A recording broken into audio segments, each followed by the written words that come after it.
এটা হলো আমাদের ছাদের ভিউ। Just wow! চারিদিকের পরিবেশটা দেখেছেন কত সুন্দর, মনোরম পরিবেশ। আকাশে সূর্যটা এখনো রোদের তাপ দিয়ে যাচ্ছে। দেখেন দুন্দুল গাছ কি সুন্দর দুন্দুল হয়ে আছে।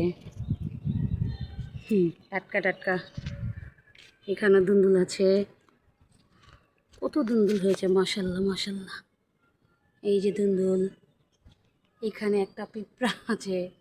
আমি এগুলোর নিচে যাই না, আমাকে বল্লায় কামড় এমন মারেছে। আমি এক সপ্তাহ ভুগেছি।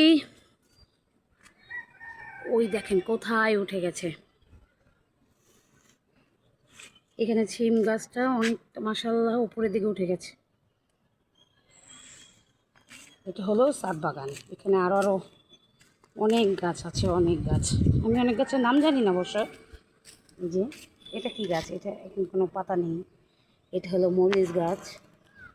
এটা হয়তো বা একটা মরিচ। এই যে মাশাল্লাহ ফুল এসেছে। এখানে একটা গাছ। এটা কি গাছ? এটা একটা ফুল গাছ। এখানে একটা, এখানে পুদিনা পাতা, এখানেও পুদিনা পাতা আছে। মাশাল্লাহ বলবেন সবাই। গোলাপের জাস্ট ওয়াও! গোলাপগুলো, মেহেদি গাছ। এটা কি গাছ আমি জানি না, এটা হয়তো লেবু। এখানেও লতা পাতা, পুদিনা। এখানে থানতুনি পাতা, কী বলে আমি সেটা জানি না। এখানে এখানে দেখেন ধনিয়া পাতা। এখানে কি লাগাইছে, এটা কি গাছ? এখানে মরিচ গাছ, এখানে থানতুনি পাতা। দেখেন কত সুন্দর। এখানে মরিচ গাছটা অসুস্থ হয়ে গেছে, তার পানি দিয়ে সুস্থ হবে। এখানেও আছে, নিচে পড়ে গেছে। এটা কি বলুন তো সবাই? এখানে একটা আছে কচু গাছ।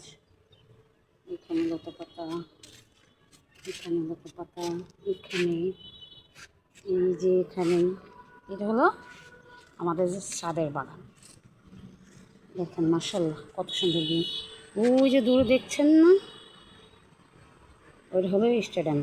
এখানে ছেলেরা ক্রিকেট খেলতে আসে।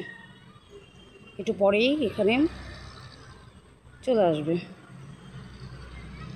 ইনশাল্লাহ। আপনাদের আরও নতুন নতুন ভিডিও দেব। আপনারা লাইক কমেন্ট শেয়ার করবেন, অবশ্যই আমাদের পাশে থাকবেন। দেখেন নারিকেল গাছ। এই বাড়িটা মাশাল্লাহ অনেক সুন্দর, অনেকটা জায়গা জুড়ে সেই বাড়িটা। এটার মধ্যে নারিকেল গাছ আছে, অনেক পদের গাছ আছে, দেখাই যাচ্ছে। এখানে পানি শুকিয়ে যাবে যখন, তখন আমি হেঁটে হেঁটে যেয়ে আপনাদেরকে ভিডিও দেবো।